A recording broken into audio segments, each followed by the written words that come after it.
Hi, welcome to the Second Coming of Unbelief. Today we're going to talk about the need for the nation of Israel and the support for the nation of Israel. I'm well aware, as a student of history, of the horrors of the Holocaust. And even though the whole entire world was aghast at the Holocaust, nobody wanted the Jews. And Zionists at that time were already clamoring to return to their ancestral home.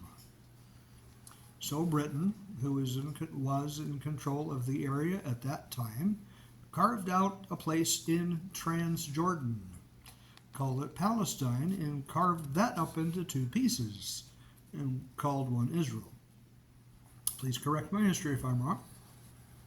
The U.S. thought the Arab countries that sold oil were hostile to the U.S., and they needed an ally nearby.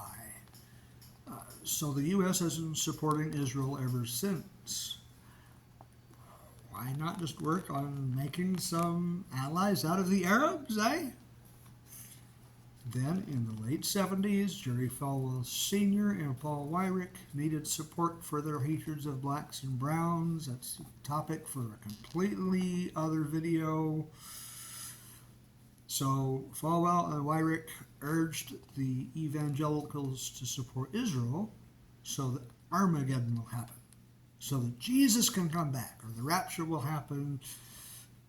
It really sticks in my craw to see people praise Jesus and be completely uncaring that while they are taken to heaven, everybody else suffers unspeakable horror. I'm going to heaven, forget you. But that's the most un-Christ-like attitude ever. But God gave this land to Abraham forever. Dude, forever's got to have a different meaning, hey.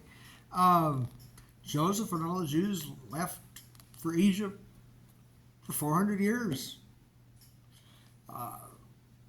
There was the Babylonian captivity. And in 70 AD, there was the Roman exile. So forever maybe doesn't mean what you think it means. That and the annihilation or genocidal attitude of Netanyahu and others. Like some of the Palestinians are Jewish by ancestry and faith. And some Palestinians are Christians by faith. And their DNA is the same as the DNA of the Jews. So it's like grandson is fighting with grandson over grandpa's nebulous, vaguely worded last will and testament.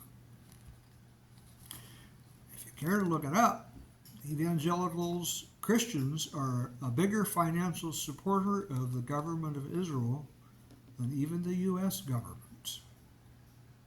I'd like to see Israel held to some account in the International World Court of Justice.